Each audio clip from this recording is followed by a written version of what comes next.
So fast forward some time, he's visiting them, and again, I get this feeling. And he always got in these angry moods, and that's when Before or after? While he was doing it. Like, he would be very angry, and because he felt guilty, probably. Yeah, and I would be doing something wrong. It couldn't be, I wouldn't be trying to turn things like it's your fault if he's acting like that. Right. So I get on his computer again, and I pull up Facebook, and they were messaging each other on Facebook in real time. So I was watching them do it back and forth, and all of a sudden she talks about her bra.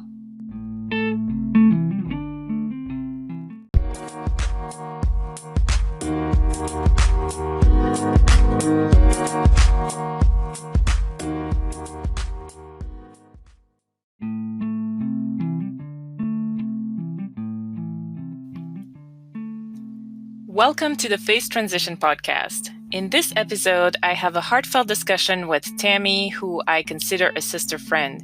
Tammy lives in Texas. She's an experienced surgical technician who currently enjoys working as a social media marketer at NRSNG. This is where we are recording the podcast today. Tammy is also a multiple times Boston Marathon runner and a multiple times Ironman triathlon finisher. I have known Tammy since she was in high school, and I have seen her navigate through the ups and downs in her life. Today, we'll discuss more in depth her marriage, her divorce, and getting out of an abusive relationship she got into shortly after her divorce. I'm grateful that Tammy was brave enough and willing to discuss a topic that will never get old. We both hope that we can spread this discussion far and wide so that those suffering in silence may know that they're not alone, hoping that they will find the strength and the courage to extract themselves from these abusive situations. We also want to denounce the psychologically unstable people out there going around abusing others, trapping them in toxic relationships. Today, Tammy is rebuilding with new, healthy relationship goals with the support of her loving family and friends. Feel free to reach out, comment, and share this episode with anyone who you think may benefit from it. I hope you enjoyed this episode. All right, Tammy. Thank you for doing this today. Tammy accepted to do this podcast, and I'm really, really grateful because I think it's a very important topic that we're going to discuss. We're going to talk about Tammy's background, being raised as a Mormon, and then deciding in her teenage years to go her own way, because she'll explain why. We're going to talk about, her studies a little bit, her experience. You went to BYU, Idaho. We're going to talk about her first marriage and how she got into her first marriage, which lasted 10 years, I believe. Almost 10 years, yeah. Mm-hmm. And then we're going to talk about, when things started to not go according to expectations, the split, the divorce, and then going into a second relationship, which ended up being an abusive relationship, and how she got there, why she stayed, when she left, and the things that she understood after leaving the relationship. And we are hoping that this conversation will help people who may be in similar situations to be able to recognize the signs of being in an abusive relationship, when to take steps to move away from it, and what also keeps people from making those important steps to move away. So hopefully we can unfold that and better understand how to be healthy emotionally again, and create something better for yourself, because everyone deserves true happiness. Everyone deserves to be loved and treated respectfully and lovingly. So all right, so Tammy, why don't you start by telling us a little bit where you grew up, how was your childhood as woman raised and all that. Okay. So I grew up mainly in Dallas, Texas area. I moved here when I was in fourth grade. I come from a family of 5 siblings, so there's 6 of us altogether. Very, very, very, very religious Mormon. Went to church every Sunday, family home evenings, went to Mutual, went to seminary, all that stuff. So when I was about 17-ish, maybe 16, almost 17, my parents sent me to live with my aunt and uncle in Arizona because I was, in my mind, doing normal teenage stuff. I wasn't really out drinking or smoking, but I was had a boyfriend. To have fun. Yeah, I had a boyfriend. I wanted to,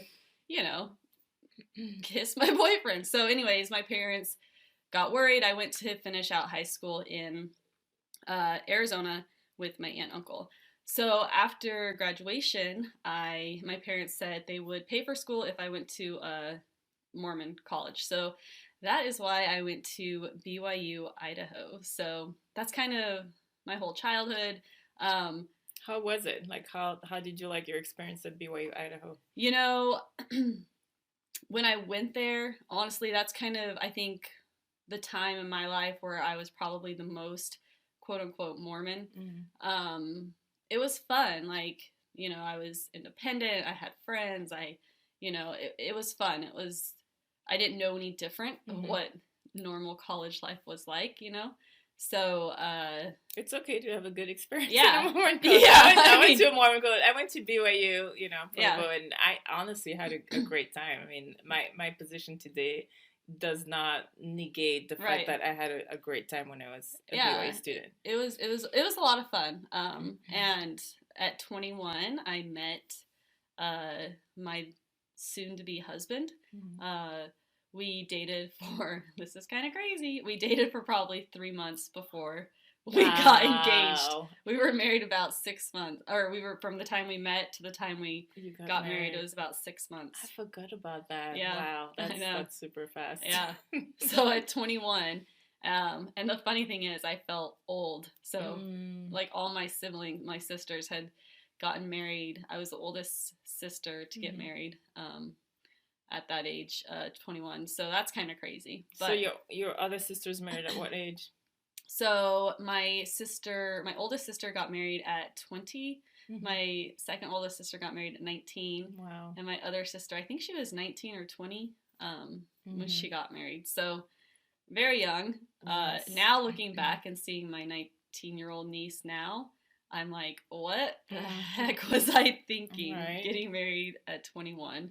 But that's pretty common for, Mormon upbringing. It is true. That is true.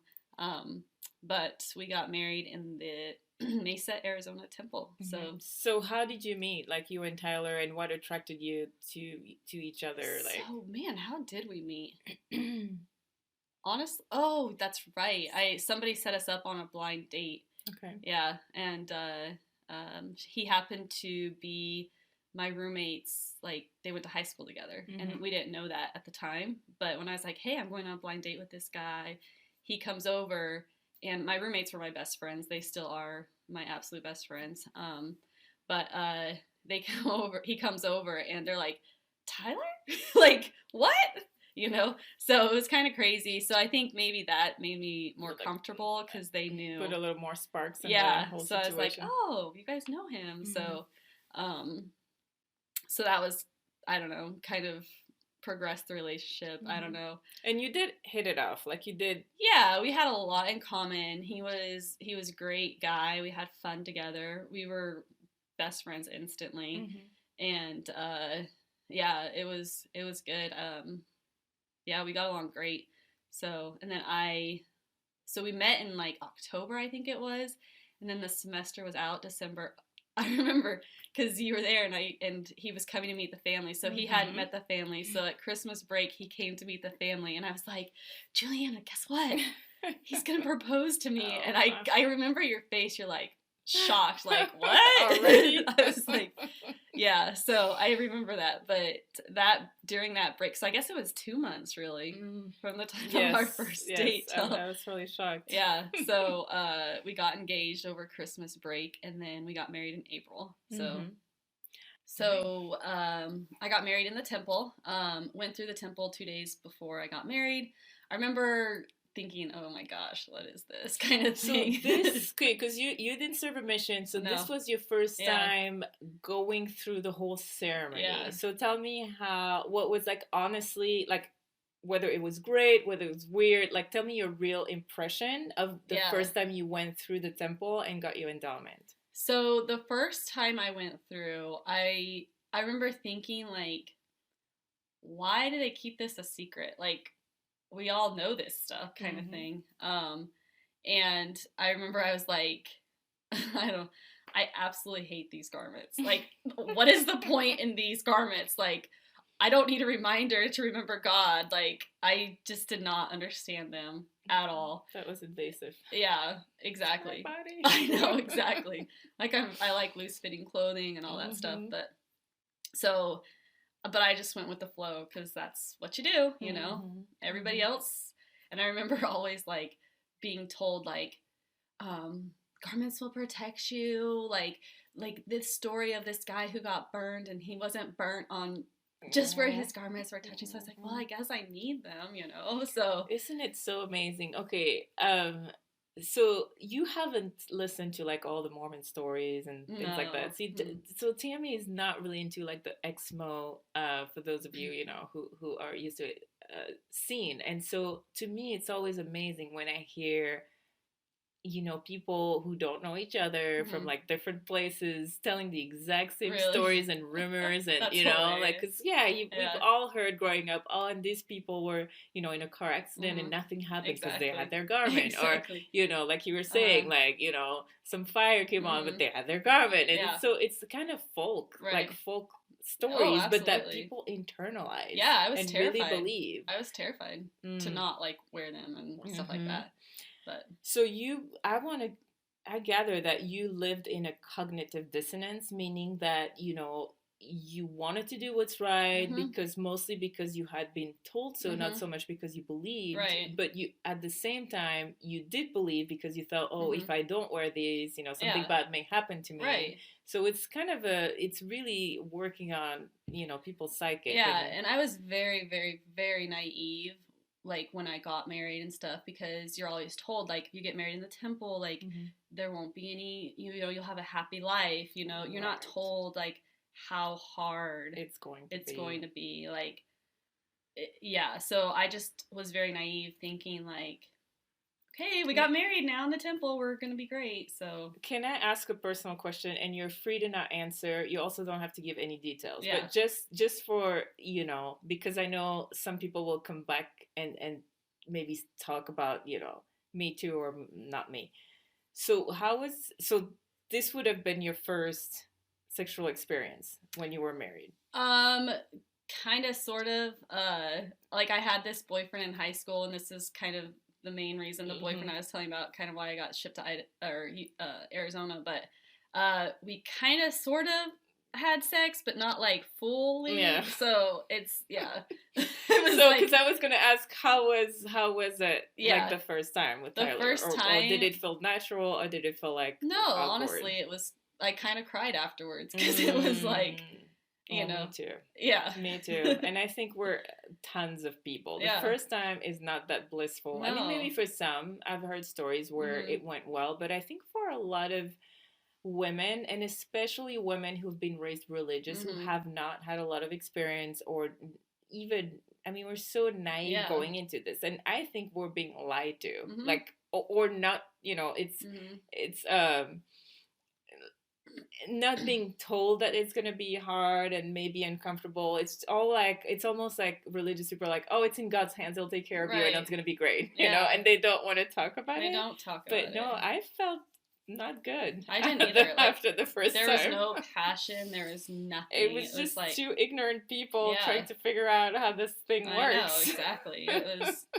Yeah, it was not exciting at all. And you know, to give it credit, you do need to grow and learn and stuff like that, and usually people do. But yeah, first time is not great. No, for most people, I would argue. Exactly. Tell me if I'm wrong, people. Just send in comments. But so, anyways, but then, you know, you guys made it work, and Yeah. And then we went on a honeymoon, and then I don't know what it was. Like, to this day, I can't figure it out. But after the honeymoon, when we were going to Dallas, back to Dallas to have like a little open house reception.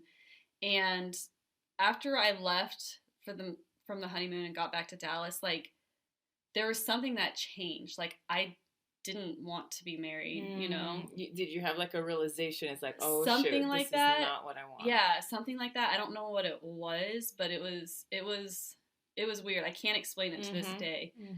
But and like even my dad was like, "What happened?" kind of thing. Were you like did it show physically? Like, were you like in a bad mood or something like that? Yeah, like physically, like just didn't, you know, at all. So it happened. And that's right like away. Right at the beginning. And then did that stay, or did it eventually? Wow. And then like we actually went to Las Vegas and like I feel bad to this day because my husband he loved me. Like if I were to go back in time, like, and think like he cared, he loved me, he supported me, he was proud of me when we first got married, you know. So I feel bad, and maybe it's getting married at a young age. I didn't know how to give that love. Right. I didn't know what love was. Like, you're not taught that, you know. Yeah, you're taught, get married in the temple. After that, I don't feel like there's any teachings of what happens after that, you know. Right. This is so important. I hope that, you know, even though I'm out, I'm still for some reason feel attached to Mormonism because it's most of my life in my upbringing. But and I want for the younger generation to be and hopefully there is already some improvement because they do make improvement, but very so slightly, that they are taught these things, you know, the hardships and that it's not going to be easy and sex is this way and, you know, like the openness is so important because it does damages psychologically, you know. Yeah, it absolutely. If they choose to stay or leave, like, just know that, just teach them how, like, what it is like afterwards. Like, it's not going to be blissful. It's not going to be easy, you know. So, or in God's hands. And good luck. Or God's hands. Like, if you pray, it's not going to, you know, fix everything. Exactly. But we moved to Vegas, and it was still rough. Like, I don't know, I can't explain it to this day, but did you feel like you were kind of dragging the whole time, like, in the marriage?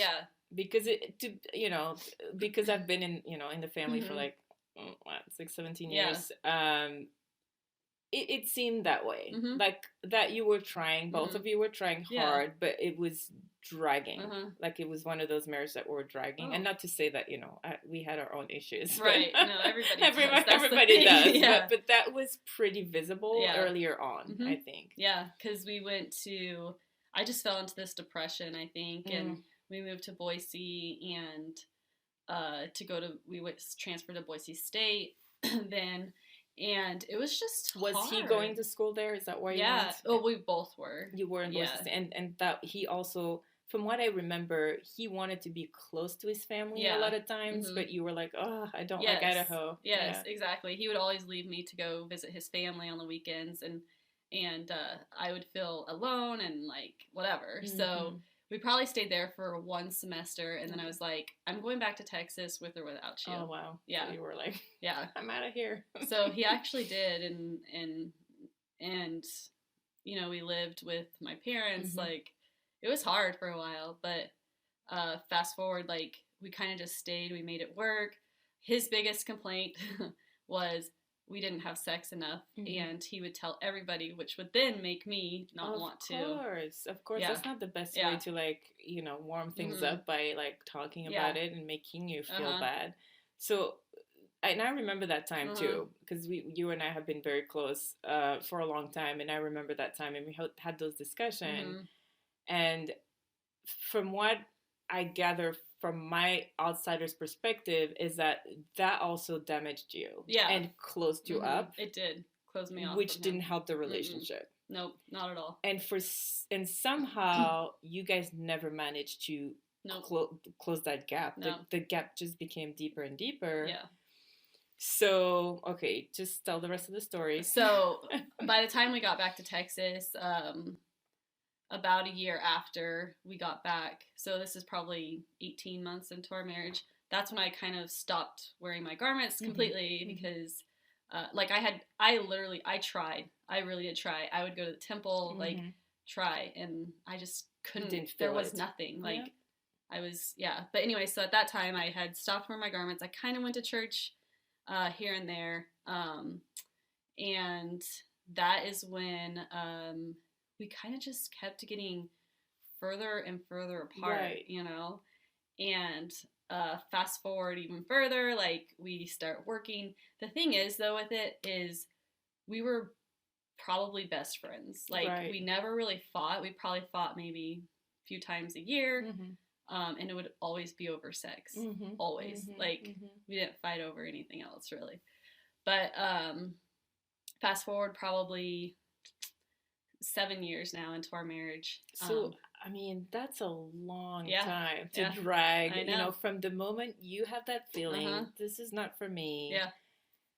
He's not happy, you're not happy, but because, do you think ultimately, even if you stop going to church and everything else, you were married at the temple, do you feel that because of those values, principles you were given, that a marriage should last forever, that you try to make it last forever? Yeah. Like subconsciously even maybe, because given you weren't going to church, so basically you didn't believe anymore, but you wanted to be respectful to the promise.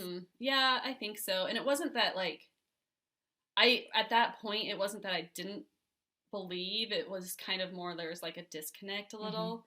I remember probably 5 years into the marriage, we went to this Mormon therapist, and he was like, well, you guys just need to bring kids into the family. Like, that's why you are the way you are, blah, blah, blah. So, like, something's missing. So then it became all about, like, we need to have kids, and like, and I'm like, no, like, I don't want to have kids. Well, if already you feel like, so maybe somehow, somewhere inside, you felt like this is not going to last. Right. Yeah, and I think so. Why should we bring in kids? Right. Because it's, you knew that that's not going to repair a relationship that's not already strong in there. Yeah. And I mean, I do feel bad with that whole marriage because, like, I do recognize that I was to blame for a lot of stuff as well, like, I wasn't emotionally connected to him. Like, I couldn't get myself to that point. I don't know why. I mean, I was young. Yeah. I was young. Some stuff you can't explain. Yeah. But, so then, like, probably 7 years into the marriage, I pretty much completely quit going to church. He would still go on Sundays, but, I get a phone call from my sister, and he worked with my brother-in-law and my sister, and I get a phone call from my sister, and she's like, dude, Tammy, you need to check your phone records. I was like, why? Okay. Yeah. And I was like, why? And she's like, there's this, just see if there's a number that's recurring. And I was like, okay. So I, like, look, and there is text messages from this one number. So was someone at work that they were sexting, basically? Yeah. So, well, I didn't know at the time. I just looked, and I saw this number, like, reoccurred. So many text messages over and over. And I was like, yeah, there's a number. And I'm like, I read it off to her. She's like, that's this girl at work. And I was like, what? And I, like, at that point, like, I was shaking, right? So I go up to the clinic. I print out these phone records, and I go up to where he's working. And I was like, what is going on? And I, like, kind of, like, threw it down, and his face was just like, oh shit. So just like guilt, Yeah. So I knew something was going on. So I just did that, left, and then that night he comes home and he's like, I want a divorce. Oh, wow. That same night. So he was basically admitting to the crime. Right. Like, he did not even try to argue against it or try to justify it. It was just like, this is it. Yeah. And I was like, what happened? And at this point, I just, like, still was in that mentality that he would never do this to me, like, ever.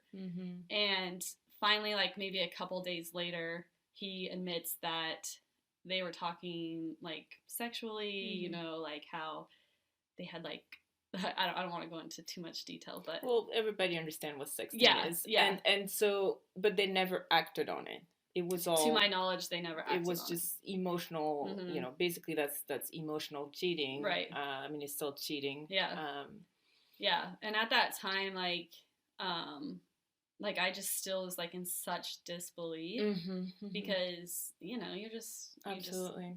But so I remember so it was really, really rocky, but I remember this one night I just fell to the floor like sobbing because I'm like, how could you do this to me? Like, even though we had these issues, like I never thought that he would leave. And did he ever come to you? Well, I guess you did say you would have those arguments over sex, not having enough sex. So he did try to come to you with that, and then did you ever go to counseling as a couple? That's when we went to that Mormon therapist. Oh, well, and so while this was happening, you were also trying to fix your... No. We had stopped going to that Mormon therapist. Okay. Yeah, because I was like, this isn't going to work with him. So we weren't getting therapy, but I mean, I just, like, I was faithful. Like, I just figured that...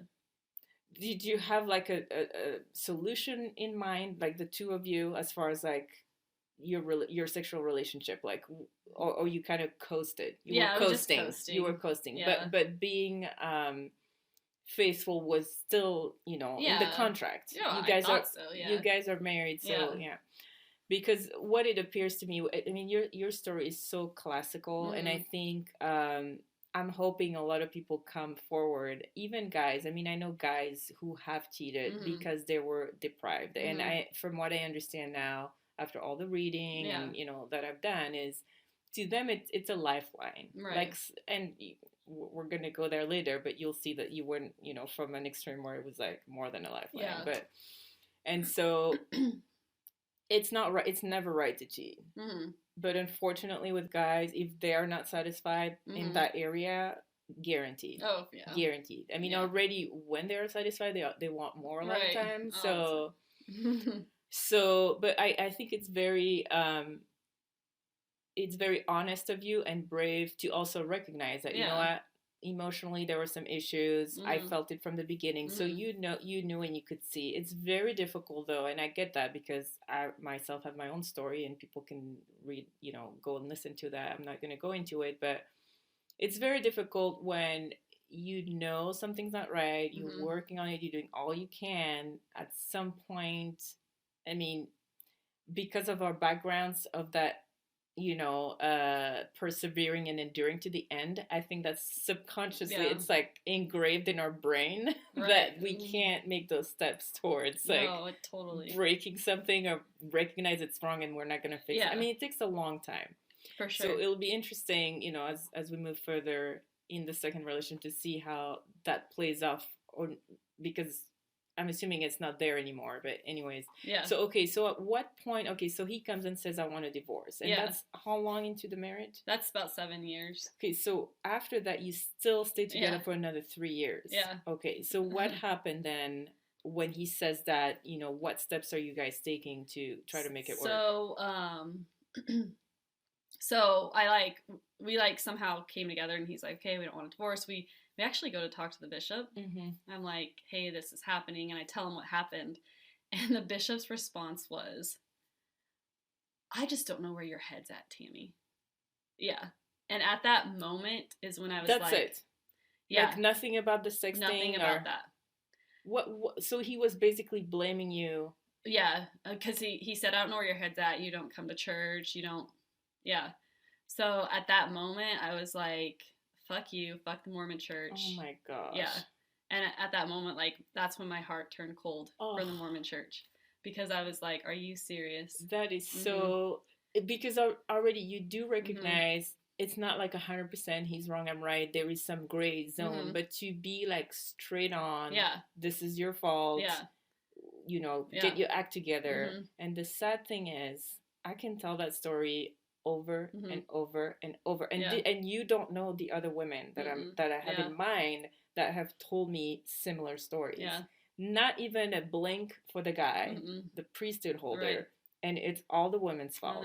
Yeah, I'm pretty. Yeah, because she needs to be submissive. She needs to have sex whenever he wants it, and you know what I mean. Like, So at that time, but then at the same time, it was like coinciding with the whole like gay movement type thing. So like my sister, she is gay and she has children and she was openly gay. So it was at that same time when the church came out with that.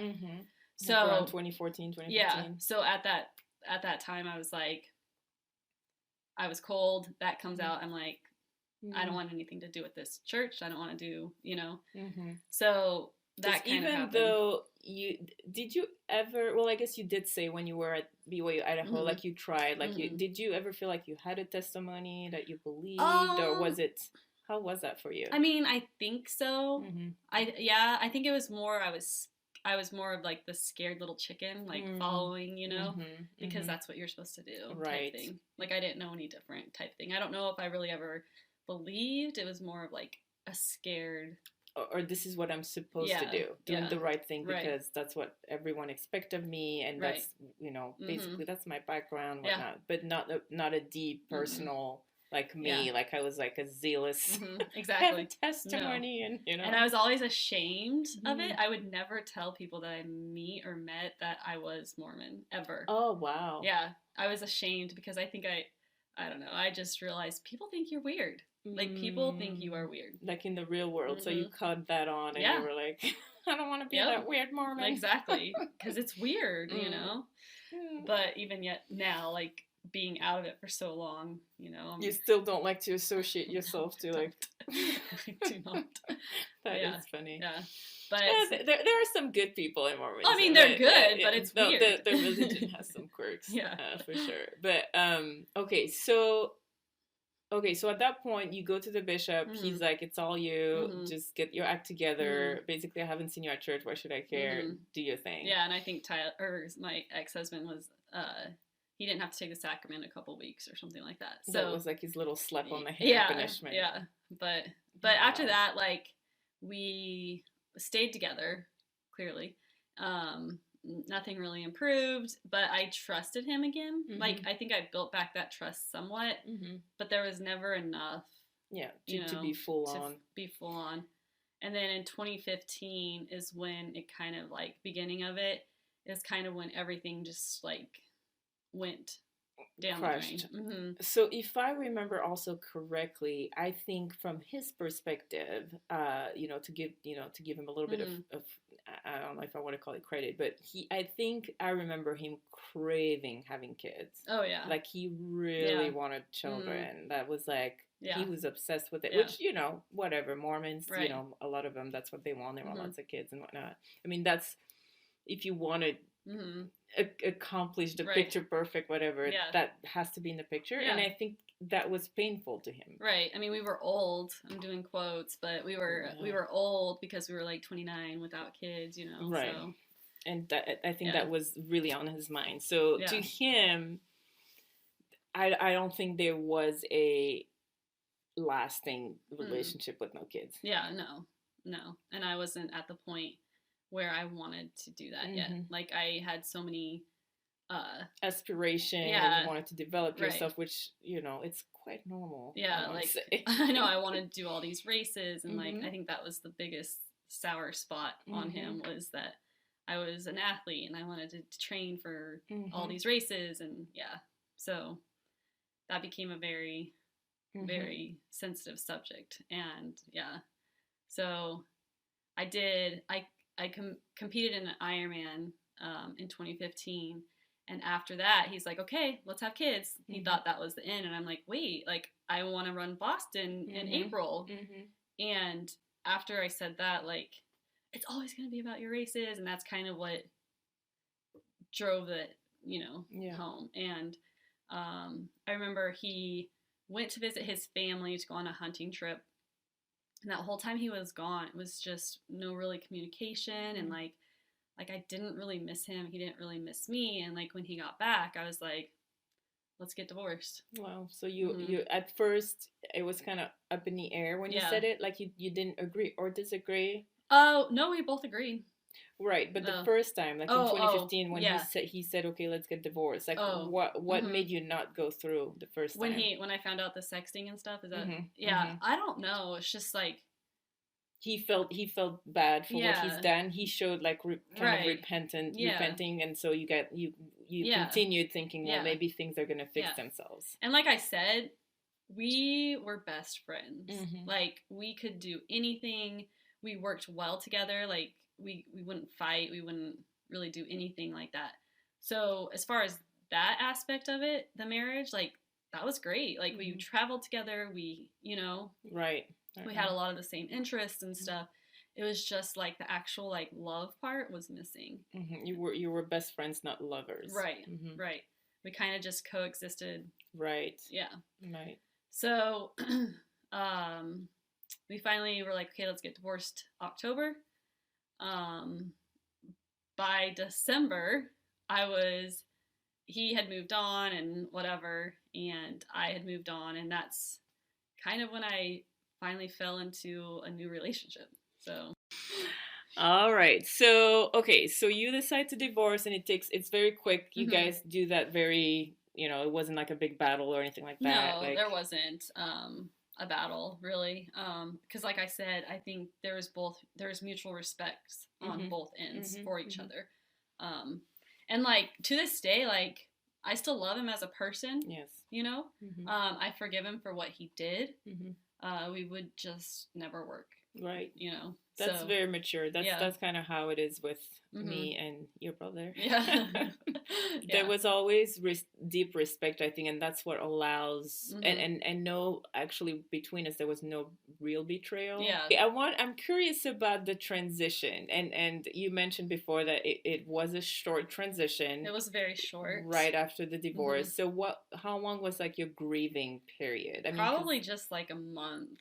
To be honest, and I don't really remember having that many tears. It was more of I am 31 and I don't even know how to date.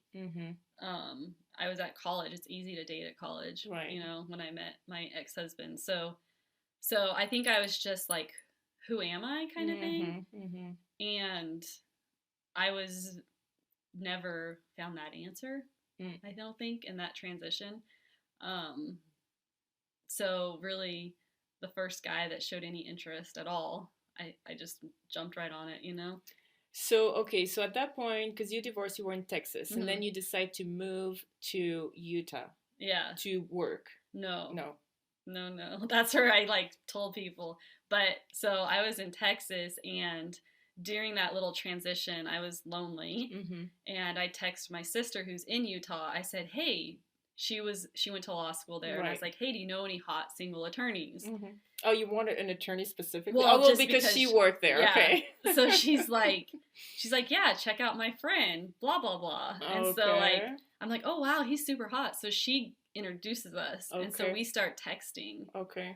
So it was long distance at first. Yeah. A little bit. Yeah. 100%. Utah, Texas. Okay. Yeah. So in December, I went to meet him. And we met maybe 3 to 4 times. And then by April, I was packed up and moving to Utah to be with him. Wow. Yeah.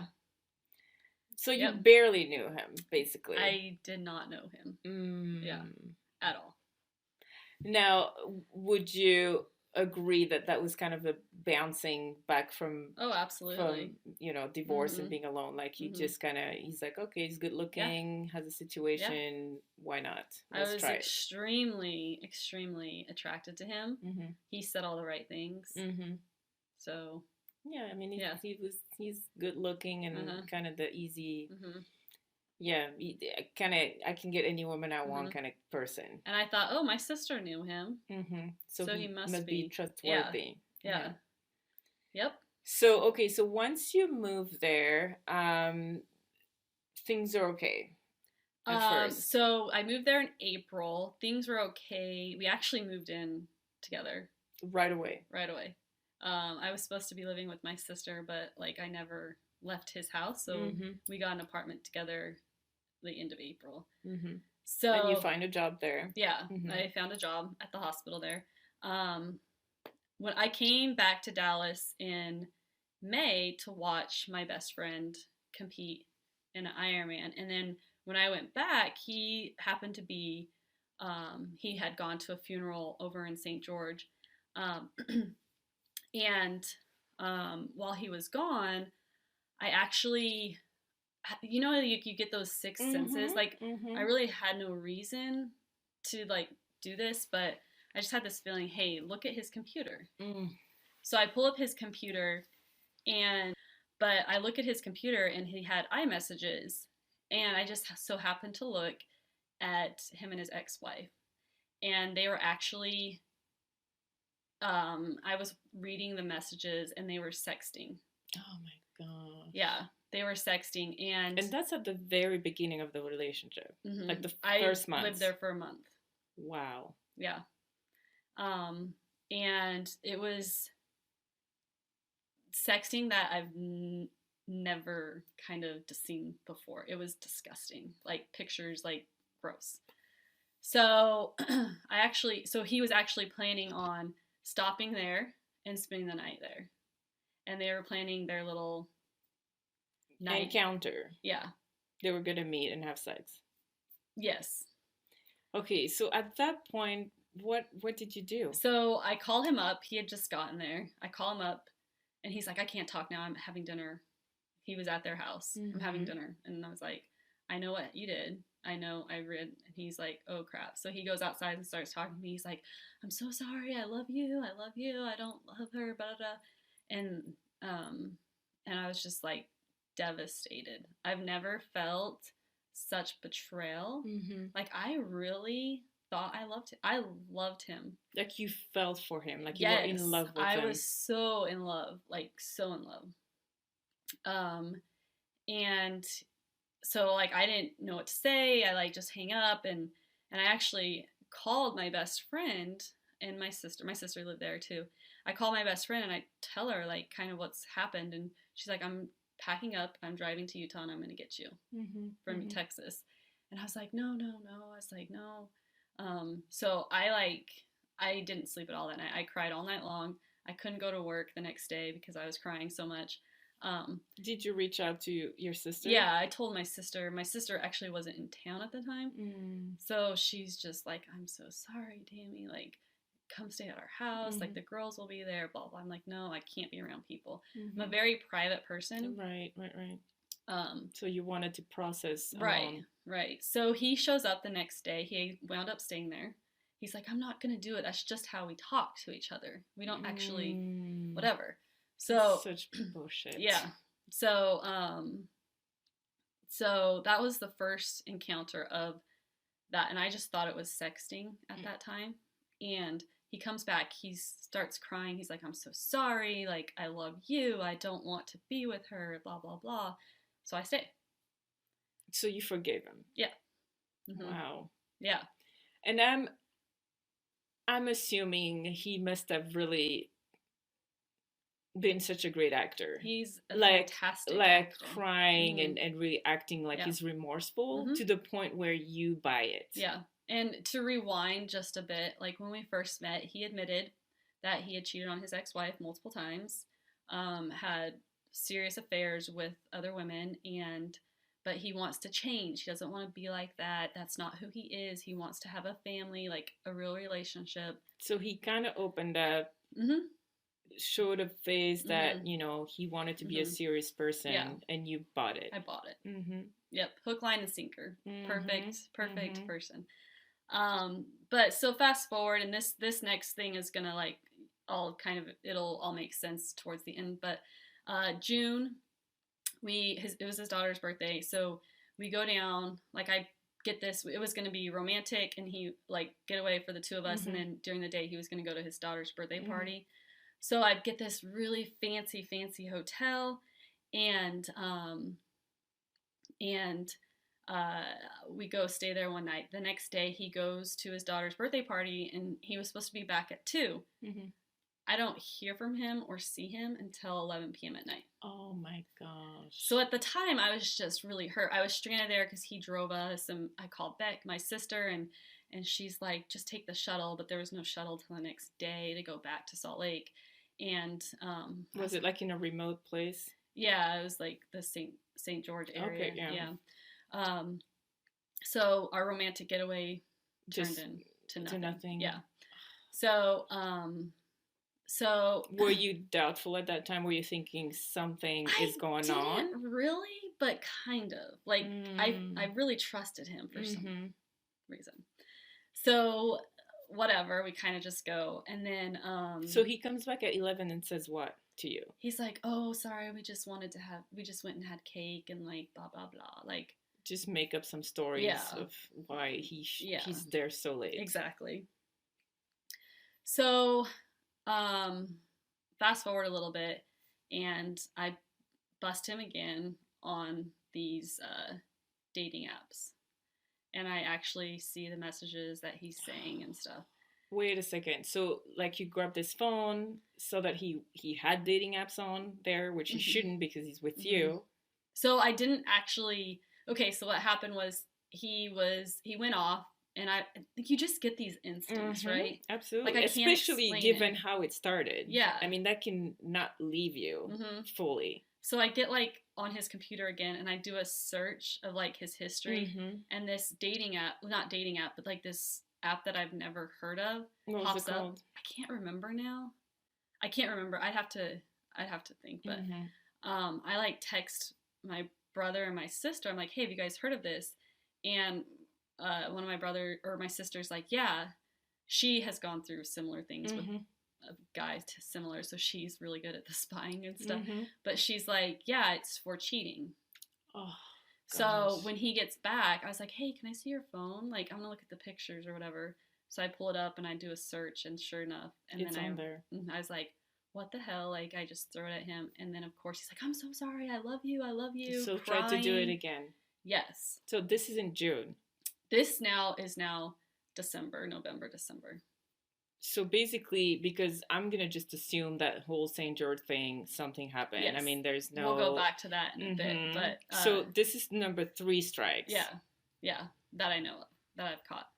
So he's like, "Let's go to therapy together, blah, blah, blah." So we wind up finding this great therapist. We go to her, and she was good. Like, she was really great. But we're working on it. And during the whole time, like, of course, I feel, like, weird and, like, all that stuff. But during that time, I'm, like, I fall into a depression that I can't even describe. Like, I've never felt this way before. Like, that was last year, right? That was in 2017. 2 years ago. Yeah. In Utah. And, like, I actually considered jumping out the window. Oh, gosh, I'm so sorry. Like, I don't really go into that, and, like, I'm going to get emotional talking about it, but it was hard. Just know that I can relate. I'm alive because I have kids. Yeah, just know that. I know what depression is. I really do know. It was hard. And, like, this whole time, like, I could tell something was off, but I loved him, and I did everything to make it work. Like, I doted on him. He had this temper that, like, I can't explain it. Like, he would just blow up? He would blow up, and I wouldn't know why. Like, it would be over little things, you know? He's mental. Yeah. I mean, he has serious issues, and because you didn't have that experience or had been around people like that, you probably didn't even know how to process it. And as many women out there, and some guys too, I don't want to be sexist here, but you want to fix things. Yeah. You want to be, especially if you know someone's hurting or struggling, you don't want to just throw them away. You want to try to help. Yeah, and, like, I have this, like, when I let somebody into my shell, like, I will protect them. I will do everything I can for that person, and I don't let many people in. Like, you know that. Like, I have this huge, tough exterior, but for my people, like, I will go to war for them.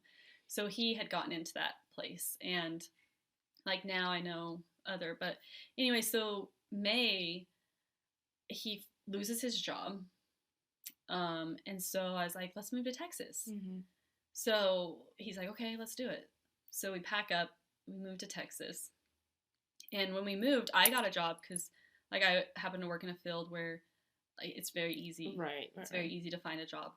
And he didn't have one. Well, tell us what you do, because you're very good at what you're doing. So I'm a surge tech. I've worked in orthopedic surgery for many years. So yeah, really enjoy it. But I don't do that anymore. But anyways, that's what I was doing at the time.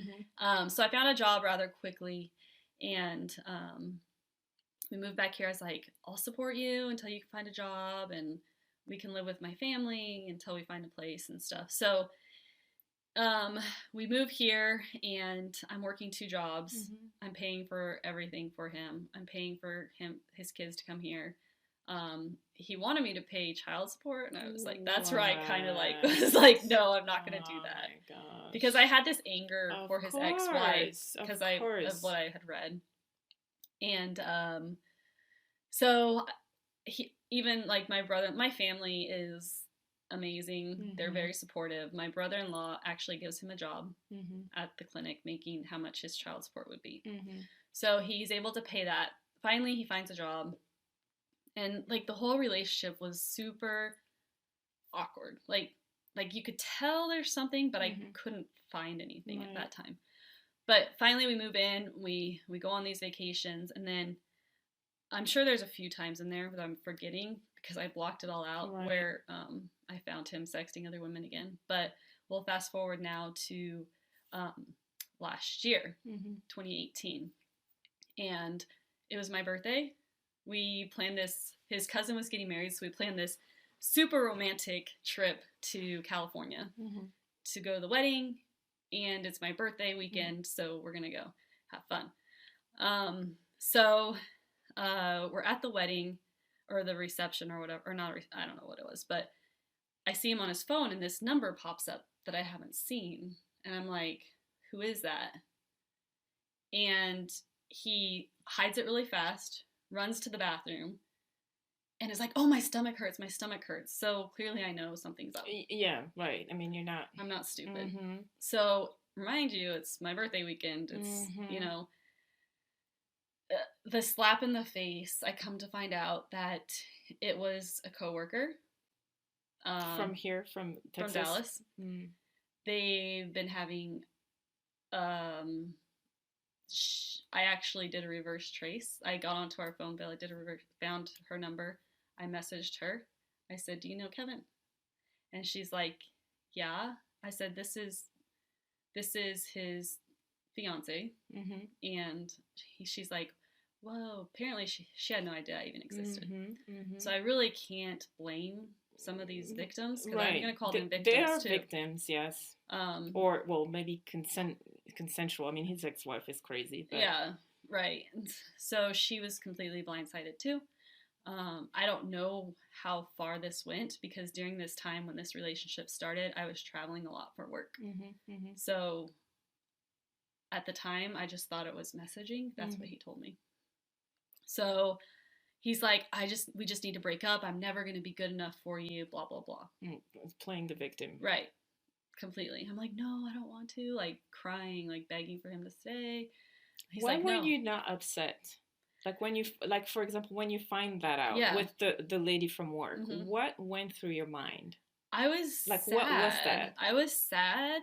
I was betrayed, and...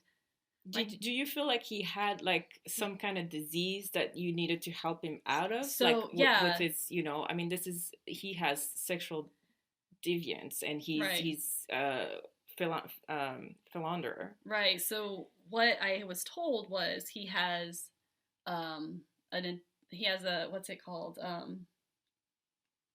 He has an attention addiction where he seeks validation from other women. So I'm like, oh, well, I'm not giving him enough attention. I need to give him more and more and more. Is that what the therapist said? Yeah. Yeah. So it wasn't ever a sex addiction or anything like that. But, yeah, but obviously he's not seeking, he doesn't just want to talk with this woman and be, because if you want attention, you can get it without going...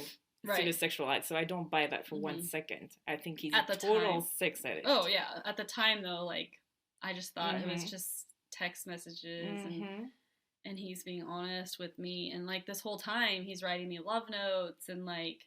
So playing double standard all the way. So, so that was October, my birthday. And, like, I remember I was like, okay, I'm leaving. I said, and he gets on the floor sobbing sobbing, please don't go, like, I love you, I want to make this work, and all this stuff, like, so I stay. Okay. Yes, you have. We'll go. I want to ask you some questions, but I'm gonna let you so that you don't lose the train of your thoughts. Yeah. So now fast forward, we get more therapy. Do you feel like it was sincere in the therapy, or he was just doing it so he could keep you around? Absolutely. He wasn't honest with the therapist. He wasn't telling him what was really happening, and I didn't know what was really happening until afterwards. But fast forward some more time, he went to visit his ex, or not his ex, but his kids, and his ex, you know. She's always in the picture. Right. Basically, when he sees his kids, he sees her. Yeah. And so why did they even break up if they are still so attracted to each other? From the cheating. Like, I find her to be just as despicable and disgusting as him, because in my mind, and like I came to think of this later, is he cheated on her, she knows. I feel like for her validation as a person, she wants to make sure that every person that he's with, he also cheats on them, to make it where it's not just her. Like, in my mind, that's the only thing I can think of. You know, why else would you keep going back to somebody so disgusting? This has nothing to do with care or love. It's purely sex. Animalistic. Yeah. Wow. So fast forward some time, he's visiting them, and again, I get this feeling. And he always got in these angry moods, and that's when before or after? While he was doing it. Like, he would be very angry, and like, because he felt guilty, probably. Yeah, and like, I would be doing something wrong. It couldn't be, you know, like, I wouldn't be doing trying to turn things like it's your fault if he's acting like that. Right. So I get on his computer again, and I pull up Facebook, and they were messaging each other on Facebook in real time. So I was watching them do it back and forth, and all of a sudden she talks about her bra, and she says something about her bra, and like, I actually chime in. I don't remember what I said at this, but basically letting them know that I know. I can see you. Yeah. And what was the reaction to that? Silence, chirp, chirp, nothing. Wow. So I call him, I'm like, what's going on? And he's like, he comes up with something. I can't remember now what he said. Some bullshit. Yeah. So he comes home. Some reason I stay. See, I mean, we're gonna need to dig a little into that, because I don't get how you can take on so much. I mean, and honestly, I don't know either. And we can go into that again later. But so finally, again, he's leaving me love notes. Let's reconnect. We that's a classic abusive cycle. I mean, it was definitely like, he would do something, and then all of a sudden, like, dote on me, and then it would, now looking back, that's exactly how it was. But finally it came to the end when you would think I would be the one breaking up, but so it came to the end, June, this summer, when finally we got in this huge fight, and I can't remember what it was over, because I just was like feeling really weird, and I just wanted to talk about like how he was doing that, and all of a sudden he's like, I want to break up with you, and I'm like, why? Like, so just massive fight. So he's like, it's over, I don't want to be with you, blah, blah, blah. And I'm like crying, begging him to stay. He's like, you're never going to give me enough sex. Why did you want to stay? I don't know. I was scared. I don't know. I think it was... Did you feel like you deserved to be treated like that? That you were not good enough? That there's nobody else out there? Like, what came through your mind that would want to make you stay with someone who hurt you over and over and over? I think because he made me feel like I was not good enough for anybody else. And I know nobody can make you feel a certain way. That makes sense, actually. Especially if you do it often enough, long enough, get into that, and you haven't built that, self-esteem to the point where it's unbreakable. Yeah. And that starts as a child. So it's something that has followed you throughout that you may not have been conscious of, but because that was so weak, he was able to play with it to the point where he had you wrapped around his belief system. So that tightly. You don't want me, there's nobody else who's going to take you. Yeah. And you bought it. Absolutely. So he says, I don't want to be with you. I thought, oh, it's just another fight, you know? So I go to stay at my sister's house. The next day I come over and he was actually already on Tinder. So, openly swiping right and left, right in front of me as I'm like begging him. And he said, you'll never give me enough sex. You were like this with your ex-husband. Mind you, we were having it probably 3 to 4 times a week. Like it wasn't like, yes, you were depriving him. Right. So I'm sobbing. I pack some stuff and I go stay with my sister, and I was still begging for him, and I cried all the time. I remember that Monday, it happened on Saturday night. Sunday I cried all day. Monday I go into work and I'm just sitting there staring, and like my coworkers are like, "Are you okay?" And just like them saying, "Are you okay?" I just broke down. Like I was shattered, absolutely 100% shattered, and what shattered you? Was it the fact that he was leaving you, or was it the fear of what am I going to be? What am I going to do? Both. Yeah, probably both. But did you at any point think he doesn't deserve me and I don't deserve to be treated like that? Not at that time. So not once throughout the whole thing. I mean, the multiple, cheating, the multiple deceiving. Never. I mean, of course you felt betrayed. You felt betrayed. You felt this is wrong. But did you ever think, I do not deserve this? He always said there was never sex. I've never had sex with anybody in the relationship with you. So I was like, okay, it's just sexting. Which doesn't matter. Yeah. It's still absolutely wrong. Well, it gets so fast forward probably a month, and all of a sudden I get these messages on Facebook and Instagram all over from his ex-wife. And she sends me messages of them talking about how that June trip when we went down for my... So she's basically coming out, like, this is how many times. Like, so she just wants to hurt anyone that comes around him just because she's been hurt. Yeah. Everybody's going to be hurt. Right. So at this time, about a month, like, I had finally started to feel better. Like, I was starting to get my, vibe back or whatever. And I get these messages, and it's messages between the two of them. So come to find out that June... That's 2018. That June trip that we went down for his daughter's birthday. Okay, at that the very romantic, beginning, yes. Yeah. The reason why he didn't come home is they were having sex. Yeah, which you probably I figured had no idea. Nope, none. When he comes at 11 and it's your getaway romantic, so you just blindly trusted him, despite it all. Yep. Wow. Yep. And then I was and I'm baffled because you recognize. I mean, I know how smart you are. Like I don't doubt that but it shows some kind of psychological breakness. I don't know how to say it. Like something's broken. Where, and to me, I see it a bit like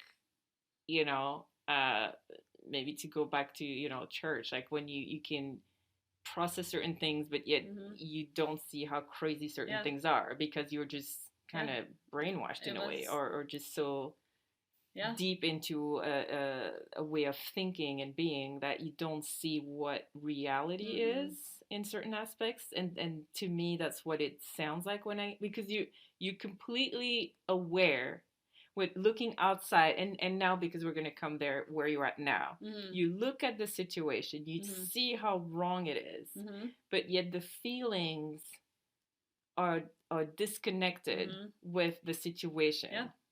Yep. And the fact that, do you think you were in denial, or you were so wanting to trust him that you did not even let your thoughts go there? Like at that moment when he goes for the birthday, he's supposed to be back at 2, he's back at 11 p.m. You won't even let your mind go into the fact that, well, maybe he was cheating with his wife again. Yeah, no. And it's not even that far off from the moment they were sexting a couple of months before. But you won't even let your thoughts go there. Nope. because you're like, if I want, probably thinking, if I want this relationship to work, I cannot let my mind go there. Yeah, absolutely. That's exactly. And I was always like, I just need to trust him. And the funny thing is like I mentioned, my little sister went through something very similar, and I always thought I would never let myself get there, ever. Like, how could she let herself get into this, I remember, because we had those discussions. Yeah, so I never thought I would be where I was. When it happens to you, it's like your brain, it's almost like it's disjointed inside of your brain. Like part of you, because if you were looking at someone else's situation, I'm sure you could be like, absolutely. Get out, don't stay with that man, but when it's you, and there is a lot of components. I mean, we don't need to get into everything, but like any relationship, there is a lot of emotional, like, his background and how sad his how sad his upbringing was, all the hardship he went through. And I think having that knowledge allows you to forgive when he's begging on the floor crying, because all of these things come back. But some things are so deep that you need a professional. Like, if he ever wants to change, first of all, he needs to really want it, and he will need a professional for probably several years. Yeah, I don't think it's because he also enjoys what he enjoys. He's addicted to that pleasure and that kind of, But this is why we're having this discussion, because it's not fair for the people who are the victim in the story, because he won't deal with his shit. He's gonna screw up everyone around him that comes to him. I mean, of course, there are these, this crazy woman like his ex-wife, just as sick, that she also needs help. That but when it's not, both adult consent. I mean, then be with someone who's okay having open relationship, because there are these people out there. There are these people out there. You can go and whatever they call it, switch and swap and whatnot, swing, and then pick one of those. It makes me super upset when I see these men who are scumbags, who just want to sleep around, but then they go and find the clean woman who just want a normal relationship and go play with them. It's like, get the F out of here, And honestly, I begged because him. Go with these people who are in the same mode as you, and leave other people alone. Why go and hurt people who don't want that? Yeah. When you have all of that open to you, exactly. I begged him. I said, please, if you ever don't cheat on me, just break up with me. Let me move on. And I would say, hey, maybe we should have an open relationship so that I can, Would you have been willing to have an open relationship? We talked about it, and he's like, no, I don't want that. Because he doesn't want it to happen to him. He's too possessive and jealous and, want to be in control. Yeah, and I'm glad he said no, because that's not who I am. Right, and you would have done it just for him and just to keep him, which is so wrong, and you avoided all these diseases, which you don't want. Right, exactly. But, so, and then his ex-wife also sent me messages saying how apparently he had created this fake email address right before we had broken up, and they were messaging for a few months about how he's in love with her, and it's not fair to me that he's still with me, but he can't leave me because of financial... So he was basically saying the same bullshit to her as he was saying to you. Exactly. Those love notes that I was getting. Like, we would be on dates sitting next to each other, and he would be texting her. That's so disgusting. Yeah. And, like, his drinking picked up during this time, and, like, reading those messages, they were drinking together. Yeah. And, like, it was disgusting, actually. I think, I mean, his ex-wife is crazy, and what she did was cruel, but in a way... I never really wanted to see that stuff, but in a way it also, like, helped me be like, this guy is disgusting. Yeah. I mean, it opened your eyes that he wasn't trying to get better. This is something he's chosen, and he wants to keep doing. And you know what? I'm so proud of you for being willing to put him out there. Yeah. And all the likes,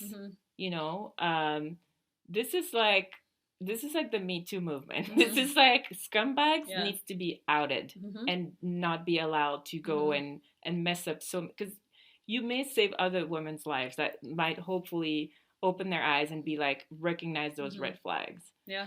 So, okay, let's go on to the point. Okay, so he basically kicks you out and you don't want it, but it's final. Yeah. So at what point do you go from there, even at the point where he kicks you out and you don't want it that way, to coming to, okay, what just happened? This was wrong. I never want to be with someone like that again, because that's where you're at today, which I'm really glad. So walk us through that bridge. Like, what happened for you to get to that point? Yeah. From the moment you leave him, but you still want to be with him, to the moment you're like, what just happened? This was sick. He doesn't deserve me. I don't deserve him. And, you know, I'm better off without him. Multiple things kind of all happened at the same time. I met up with my best friend, the one that was going to come pick me up in Utah. And she says, this is the best thing that has ever happened to you. And all this time, like, I had no idea she felt this way. Like, and I was like, why? And like, she like really helps me kind of walk through everything. And then I actually got into therapy with this really great therapist, and she just pointed out, like, he's a narcissist. And she said, you're still there. You're still like wanting. He loves that you're wanting him. As soon as you back away and you're not in, he's going to try to drive you back in. And the fact I went over there to grab some of my stuff, and I had pulled myself out of him, or out of his circle or whatever. And when I did that, I go over there to pick up some of my stuff, and sure enough, he's like, can I touch your butt? Like, all this stuff. Like, yeah. And I was like, no. And I just walk out, you know, and sure enough, she was correct. So I started to realize he is a narcissist. And then I think another thing is, I actually went on a trip to Hawaii. It was over my birthday with my niece, and he, during our entire 3-year relationship, I would beg for him to put a picture of us on Facebook or Instagram or something, and he's like, no, that's stupid, you know. And on my birthday, and that's because he wanted all the other women to not see you, to be free for them. That's disgusting. On my birthday, he puts on Facebook and Instagram a picture of him and his new girlfriend. Mind you, he hadn't told his family we'd broken up. He hadn't told our friend, like mutual friends. And the fact that he could do that solidified the fact that he never cared. He never cared.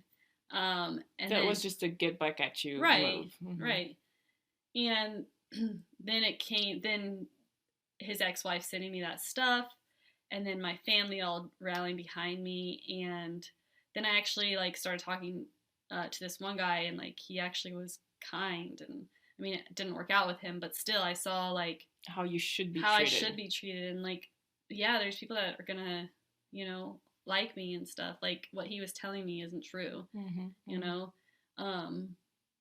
I mean, I'm not going to say that it's so easy now. Like, we just went through the holidays, and it's lonely. Like, it's lonely being alone. It's lonely being 35 and not knowing, like, if you're going to have a family, if you're going to find somebody. Because, honestly, like, my trust is probably 0 right now. Right, but let me tell you, you're beautiful, you're smart, you're young. You're very young. Yeah. And you can do all of that. Like, you've got so much time ahead of you. So just get that anchor inside of you. Don't let, and I'm sure your therapist told you, and your friends and people who love you, and it doesn't matter until you really believe it. Right. But just like, put it on your mirror. You know, I'm smart, I'm young, I'm beautiful. My whole life is ahead of me. And the best is to come. Right. Because frankly, and you don't have kids. Yeah. Which is another set of challenge, you know, trying to meet people, but also make that promise to yourself to always put you first. I mean, be selfish. Yeah. And I'm saying this loud and clear. You know what? The guy you're going to be with is going to be selfish anyways. Right. Guys want what they want. Right. And if you two are who you are, your full self 100% and it works, then it will work. Yeah. Never ever, and I say this talking to myself too, because I've been there, trying to like put myself down or like you know, format myself so that it fits in the relationship. Don't ever do that again. It's better to be alone than in a crappy relationship. And I actually just was telling my sister that the other day, is like, it's lonely, like Thanksgiving and Christmas were lonely, but every single holiday we would wind up fighting because he would be angry about something. Right. And these fights, they were not fun places. Right. Because I had no idea what I did. I had no idea what set him off. Nothing. Like, and you know, like, you can look back, like I said, I looked back at my marriage and I realized, yeah, I played a huge role in that. I look at this relationship and now I don't know what I did. You know what I mean? There's nothing that I mean, not that, I mean, humans are humans. You may have had your days, but nothing to cross that line. Right. I mean, clearly, no human is perfect. And I think people who listen to this will be able to see your honesty when you talk about your first marriage and admit that, you know what, I had these emotional issues, I had the sexual issues. Like, you recognize when you've been a part of a problem. But here it's like you were dealing with a psycho person that needs therapy, that hurts people. And because I'm gonna broadcast this far and wide, not just because of YouTube, but because this is happening every day, everywhere in the world, you know. And people need to be able to see those red flags to extract themselves soon enough before you like shatter. You know what I mean? It was a dark place for sure. So this is about abusive relationship, and it's from a doctor, Michael Formica, but he says abusive relationships are fairly simple. They're driven by insecurity, the fear that feeds that insecurity, and an expectation of inconsistency, both real and perceived. An abuser is morbidly insecure. Did you feel like he had insecurities? Oh, yes, 100%. Like, as far as like his looks or his jobs, or like, did he have this need to be like the bigger one in the room or the better, the best? And then if that wasn't happening, then he would get in this mood where it's... Yeah, he would belittle me in front of everybody. I mean, you probably saw it. A little, but I think he was definitely holding himself up when he was around the family, not showing his true self, you know, because of course he wants people to like him, right? Yeah, absolutely. Yeah, definitely that. He would belittle anybody that was close to him. Even his sister, and like, to make himself feel smarter, better. And that's the first sign. So when did that start? Like when did you start noticing that in the relationship? Honestly, probably like before I even moved out there. Like, looking back, like. So while you were like dating from the distance? Yeah. Okay, so gals out there, red flag. Yep. Having a man who belittles you, I mean, it's only going to get worse. If it's part of their character and personality, it's not like it's going to go away. Nope. I mean, the more comfortable, the deeper it will get, right? Yeah, he would like, and sometimes it wasn't like as noticeable, but like he would just kind of laugh at you, like, oh, come on, like, really, like. But like crush, like it would crush you. Those are like the things embarrassing. That it would be in front of like my family or friends, and it would be embarrassing for sure. So the fear that feeds this insecurity has two fronts: fear of not being lovable and fear of appearing weak. The paradox here is that the abuser is in fact weak, which is why we're going to say he, in this case, it's he or she, because it can be both ways, but he abuses in the first place to maintain a sense of control. The perceived inconsistency on the part of the abuser by the victim is that the victim is not submitting to the abuser's domination. So I'm assuming that you would say no at times, and that would make him upset. Yeah. Because of that control issue. Yeah, for sure. Like, I remember one time, and again, this is right before when we were dating, like, I'm a huge runner, and he was saying how he was running like a certain speed. I'm like, there's no way you were running that on the treadmill. Like, you're not a runner. Like, I knew, and he got so angry. Like, right. Because it was a knockdown, drag out fight for 2 days. He wouldn't talk to me. Like, because in his head he thought he was stronger than you in that area, which he should have known better. I mean, you're a marathon runner, an Ironman runner. Like, why would you say something that you can't, you know? But that shows how deep, like, psychologically, like, they're in their own universe. And then he would, like, come home from a run and he wouldn't have gone as fast as he wanted, or his VO2 max would be off. So he would take off his watch and throw his watch across the room. Like, his stupid watch. It was the watch's fault. He was actually mad. He was pissed. Wow. At his watch. Wow. Yeah. It was never his fault. Like, nothing was his fault. You know what I mean? Because he's too strong and too... This is the typical, narcissist control freak. So the victim is also morbidly insecure, and for surprisingly similar reasons. No, we're talking about the victim here. So she also has little sense of her own social value, but makes an effort to establish that value by losing herself to the demand for submission. The fear that feeds this insecurity is also about not being lovable or loved, and there is a willingness to accept the inconsistency of the abuser's attention for the sake of being loved. Would you agree with that? Absolutely. Even I'm still working on that.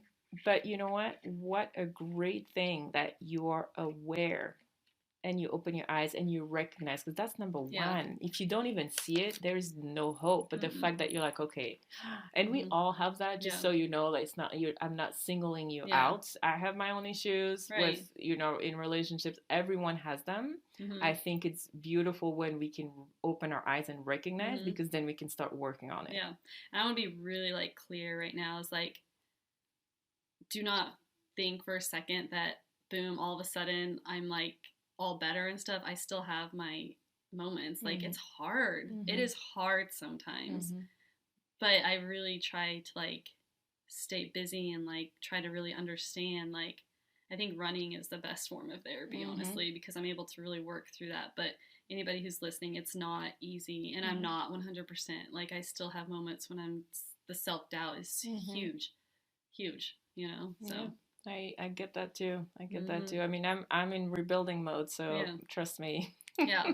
I can't say I fully relate, because I haven't had that much. I mean, that happened. This is a huge challenge, and I'm so proud of you for being still here and for recognizing for what it is, for coming out with it. I mean, this is huge, and hopefully this whole thing, I'm hoping, is healing, because you put it out there. That means it's out in the universe, and things are going to work out so that you can then heal and rebuild. And I think the biggest thing, and, like, that people like me, is she's just bitter. I'm not bitter. Like, I would have been bitter if I would have got on there and, like, spoke my piece when it first happened. Right now, bitter about what? I mean, you have all the rights to be if you want to be. Like, that would not even be, like, against you. Yeah, but I think a lot of people would just say, like, she's just a bitter ex, but I'm not. Like, oh my gosh, no. I don't want him back. I don't ever want to speak to him again. Like, he's disgusting. He literally is disgusting. That. I'm glad you recognize that, because from the outside, it's all of this. He's a financial leech. He's a sexual leech. Like, he ruined a lot of things in my life. But that's a whole nother. No, I can see that. I can see that, but I'm mostly glad that you can see it. So, the pathological need to control on the part of the abuser and the pathological need for attention on the part of the victim is a match made in heaven. Would you agree with that? Say that one more time. So, basically, the abuser has a need for control, and the victim has a need for attention or feeling loved. Yes. And so, if you find that match, I mean, if, like, you came across him and he came across you, so you are fulfilling these needs. Yep. We are all just a bunch of neurotic habits that tend to find a fit with our opposite to create a psychological balance. Abusive relationships are one of the most extreme case of this dynamic, that we're trying to find, you know, someone to fill those needs. So what do abusive relationship looks like? Well, it's not always about being slapped around. Abusive relationships come in all forms, along with physical abuse, social abuse, emotional abuse, sexual abuse. We are not referring here to molestation, financial abuse, etc. Mm-hmm. And you mentioned, emotional, sexual, financial, social. Luckily not physical. No, never. Abuse is about a dynamic of extremes, domination and submission. It is about giving and withholding also in the extreme. So I guess he would give you all the attention when he was in trouble, when you were seeing him for what it was. Yeah. He would go overboard, but that was not consistent. No. As soon as he got his fill, you're stable in his, under his wing or whatever, then he would just pull away and treat you bad and remove himself, probably be cold and just be busy with his other stuff. Yeah. Let's look at social abuse. Have you ever had a boss who praises you 1 minute and makes you wonder if you'll have a job tomorrow or the next, or lets you work yourself to the bone on a project only to take the credit or give the credit to someone else? I hope you have a good boss. No, I'm just kidding. That's an abusive dynamic. Your boss has need to control you because he or she is threatened by you or has a sense of insecurity about his or her own ability to motivate or lead, and you have a need for a job, metaphor being loved, so you put up with it. So this is for the people out there. If you have an abusive boss, just get out of there. The abuser is also driven by a more subtle and primitive sense of fear because he is often limited to his social perspective and sees things only from egocentric perspective, not developed a sense of ethnocentric compassion. So he will lash out when he sees no other options. And you've mentioned that. So if you feel weakened or diminished, or then he just lashes out, whether it's the watch or you, or be mad at, instead of like questioning, what is going on and what have I done that could cause this. No, this is like, So I remember also a situation where we were and that at that point I started questioning, because I, quite frankly, like, I haven't been maybe enough around him to see like all his like bad sides, right? A little bit like at family stuff, but not much at all. But the day we were supposed to meet at that comedy club, and midway you guys turn around. I'm like, what is going on? I mean, who does that? I know. Like, you already, both of you, and then you drive, you're almost there, and then you turn around and like, this doesn't rub right. Because I mean, anyone because everybody has fights with their partners and stuff, but when it's to that point, it's like someone can control themselves. No, you can't. And I remember like I finished an Ironman and I was really happy and excited because I just got this massive PR, but it started pouring down rain and I just got this fear over me, like, oh my gosh, he's going to be so mad that he has to go get my bike because I physically can't move. I don't know if some of you guys might be Ironmans out there, but like, I was exhausted. I couldn't go get my bike and I was scared that he was going to be angry that it's raining, he's going to get wet. Yeah. So nobody should have to feel that way. Like, no. And no, especially with the person who's supposed to be there for you, protect you, love you, no matter what. Yeah. Being a little irritated maybe, but not to the point where you're scared to ask. Yeah, because at the previous Ironman I just finished, I was so sick. I was like laying on the ground. I couldn't move.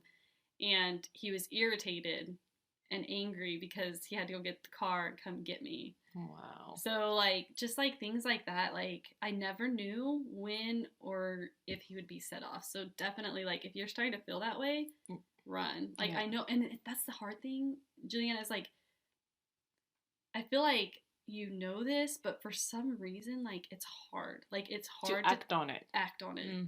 Like, because you knew those. You had those red flags or those premonition or like feelings that, and the body doesn't lie. And probably better than the average person. Yes. How the body talks to you. Yeah. Like if you're not well, your body will probably know before you even know. Exactly. And let you know by this anxiety, your stomach, your head, whatever. Yeah, I stopped going around my family because I never knew when he was going to get set off. Like, and I would sometimes would be in the shower and I would be like, just these like sad feelings would come over me. Like, I don't want this, but and then I don't want to leave. And I'm probably just crazy thinking like, he's, you know, like he's reassuring me I'm just crazy. I should just trust him.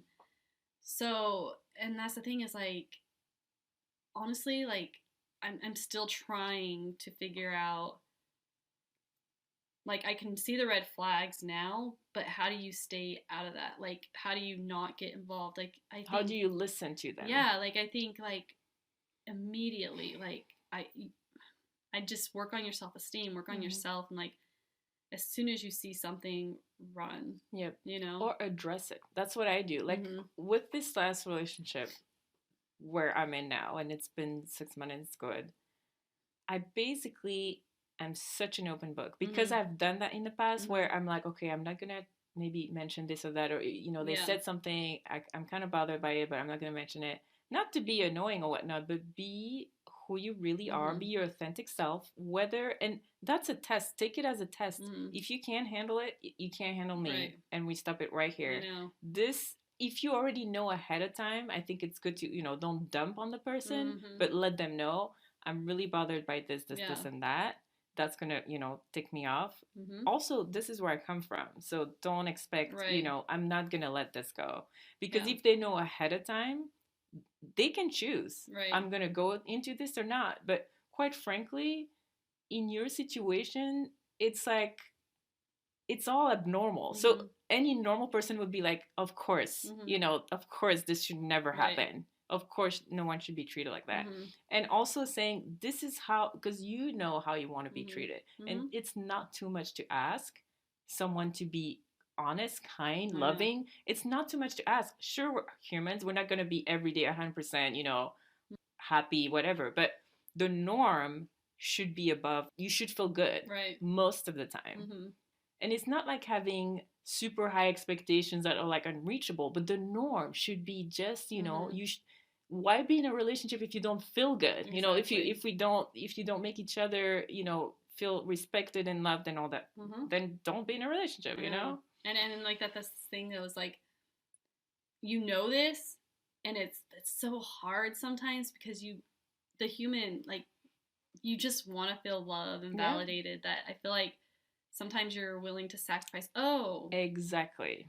And trying to, what is the secret to not be like that? I don't know. Like, I think there isn't a secret. The secret is we all know what feels good or not, and we all make those effing sacrifice for no reason, because you know what? If your body, your gut, your mind tells you from the beginning, do this or that, you can go ahead and not do it. It's just going to crush later. So know it now or know it later. And so I think we need to be brave enough and stop letting fear guide us, and let just ourselves, like, trust ourselves, number one. Like, you know you better than anyone else. True. So trust that, and not fear of being alone, or fear of nobody's going to like me. All right. So the victim, on the other hand, tends to be an emotional anorexic, starving themselves or allowing themselves to be starved and then gorging on whatever comes their way, only to feel guilty about it later because of a sense of not deserving what they have received. There's a state of mind that drives this neediness, needing but not having, having but not wanting, and needing again. Well, I think some of what you described, just when you're alone, like feeling alone, like you become that, you know, kind of starving emotionally, wanting that attention, that love, and just grabbing onto anything that comes your way. That's where we need to be careful. Exactly. I mean, and I'm going to say we, because as humans, you know, who want that, we need to be careful then, because that's when we are like willing to make all these sacrifices, you know, forget about ourselves. Just to have those needs filled, you know, whether it's sexual, emotional, attention, being with someone. be alone before you choose to be with someone who's going to be not treat you right or abuse you. Choose to be alone, even if it hurts. Think like in the long run, just like especially as a marathon, it's like it's gonna hurt, but it's gonna be good when it's done, so and the reward is gonna be way better if I endure this pain for now. Also knowing that, you know, quite frankly, you're gonna get what you want if you focus on that, but on wanting the right thing, not just to have those needs filled. I absolutely like agree with that 100%. Just remember to be happy with yourself, and you know, and I remember like looking at him, and I felt so inadequate from day one. Like I always thought he was way up here, you know, like I was never pretty enough, smart enough, like everything. That's what they want. Yeah. And that kills me because I look at you, I'm like, Tammy, you're like the least person who should think that about themselves. And not because I'm biased, because I love you, because I know you and you're, you know. But because it's true. And anyone who sees you would agree to that. Yeah. Like you have everything attractive about you. I mean, you take care of yourself, you have an awesome body, you're beautiful, you're smart, like everything. So hold on to that. Like be proud of who you are, you know, like because women have a tendency to, I mean, it's either you go overboard and like you have to do all these Facetune and whatnot, like just, you know, or you like, oh, you know, I'm nothing, you know, like you gotta own it. You gotta own it, but for real, not just in appearance, but deep down, I'm badass, period. Yeah. You know? And so take me as I am or get away. Just keep thinking that, Yes. Like write it on your mirror. I am badass. Take me as I am or get away. So sometimes for the victim, there's also a sense of familiarity and comfort in an abusive relationship, which is why victims will often return to an abusive relationship or leaving one will unconsciously seek out another. Okay, and that's a pattern that we've seen in the family, and I've seen around, because it's, you know what to expect. Yeah. You think, well, you know, that's how I should be treated. It happened in the past, and I know how to deal with it. Even if it's not great, I know how to deal with it. Right. So at some point, and I think you're doing it already, but it's to really make that commitment. I am not going back there. Yeah, no. Yes, I'm familiar with that. I'm not going back there. I want something totally opposite and different, because if you make that mental note, keep thinking about it, then you won't, you know, you won't, because it's easy to fall back. Yeah. Because you can take those little mosquito bites, you know, you used to it, you kind of immune to it, but eventually, like we were saying, you cover it, and you have an allergic reaction. So saying no from the beginning is really what's going to do it. So think about growing up.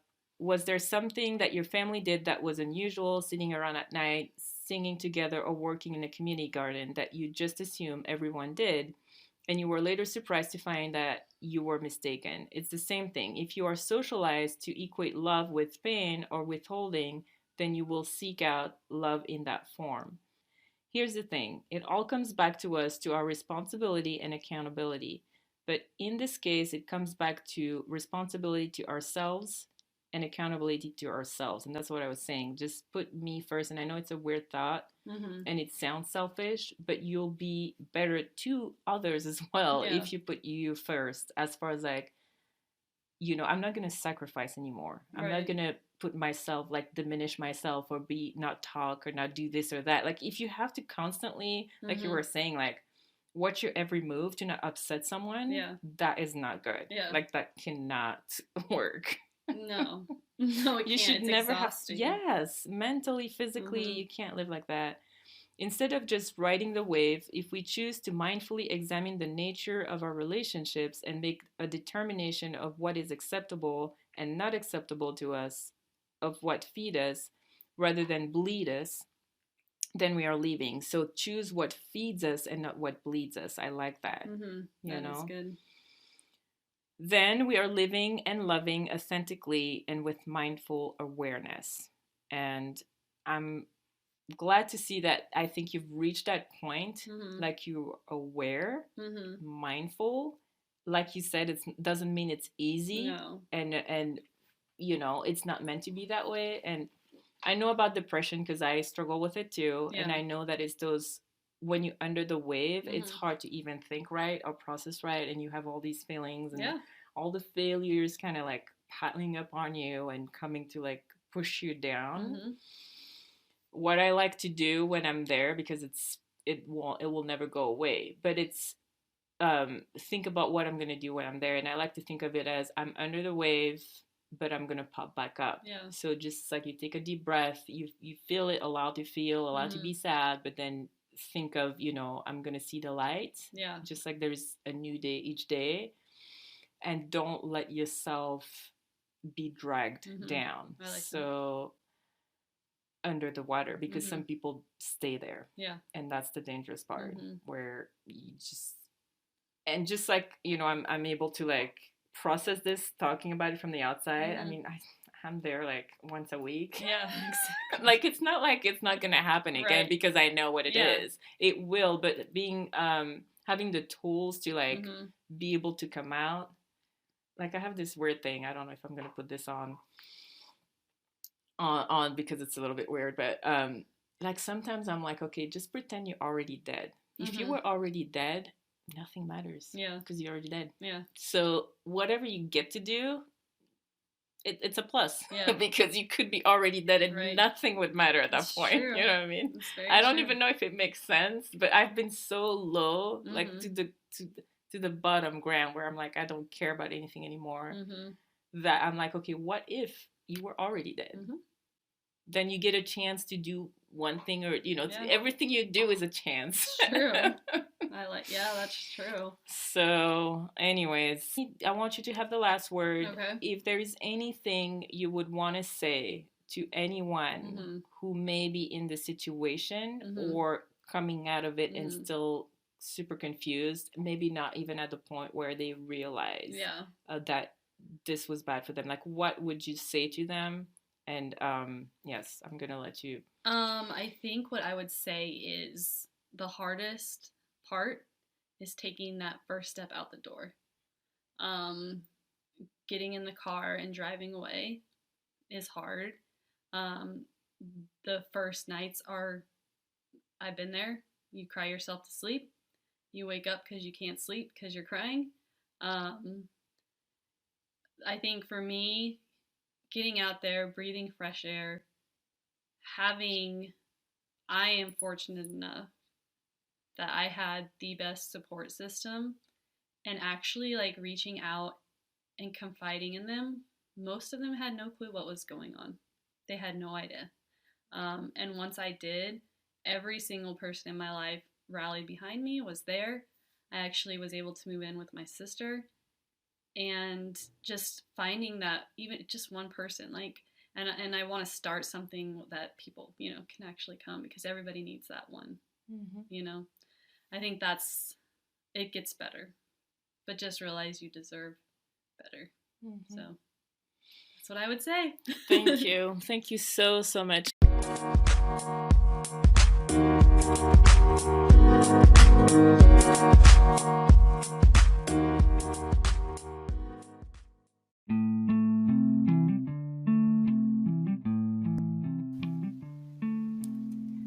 Thank you for listening to this episode of the Face Transition podcast. I hope you enjoyed it.